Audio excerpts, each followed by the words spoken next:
ในวันที่ 30 กันยายน 2025ห้องการธนาคารแห่งสาธารณรัฐประชาธิปไตยประชาชนลาวร่วมกับบริษัทแฮปปี้อีเวนต์จำกัดได้จัดพิธีแถลงข่าวความพร้อมเกี่ยวกับการจัดงานมหกรรมการเงินลาวปี 2025ที่คาดว่าจะไขขึ้นในกลางเดือนธันวาคม 2025 นี้ถือเป็นเวทีเพื่อให้ประชาชนได้เข้าถึงข้อมูลและการบริการการเงินที่กว้างขวางสุขนิ้วให้วิสาหกิจภายในมีความเข้มแข็ง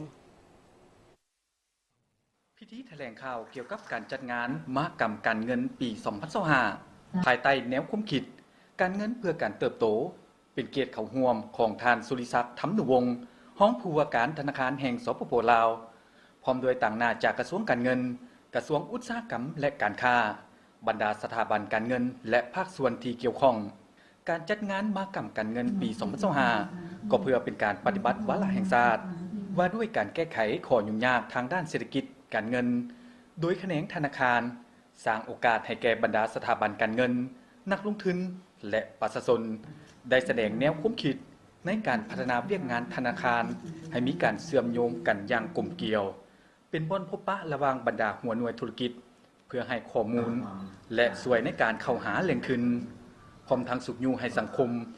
มีความรับรู้และความเข้าใจเกี่ยวกับสภาพการแก้ไขข้อยุ่งยากทางด้านเศรษฐกิจการเงินของบรรดาภาคส่วนที่เกี่ยวข้องและให้สติสังคมติดพันกับการนำใช้เครื่องมือการเงินในท่ามกลางติดพันกับการนำใช้เครื่องมือทางการเงินในท่ามกลางการพัฒนาด้านดิจิทัลอย่างว่องไวและมีความปลอดภัยนอกนี้ก็ยังเป็นเวทีเรียกเปลี่ยนความคิดเห็นในการแก้ไขข้อคงค้างในการปฏิบัติเวียกงานของบรรดาสถาบันการเงินในระยะผ่านมาและพัฒนาแขนงธนาคารในต่อหน้าให้ทันกับบรรดาประเทศภายในภาคพื้นและสากลซึ่งงานดังกล่าวคาดว่าจะจัดขึ้นในระหว่างวันที่ 15-20 ธันวาคม ปี 2025 ในพิธีแถลงข่าวท่านนางเข็มคำคัดสว่างรองหัวหน้าโครงการและท่านนางไสธานีจันทวงศาคณะบริหารโครงการและประธานบริษัทแฮปปี้อีเวนต์จำกัดยังได้ลงนามในบทบันทึกความเข้าใจสองฝ่ายเพื่อเป็นบอนอิงในการจัดงานร่วมกัน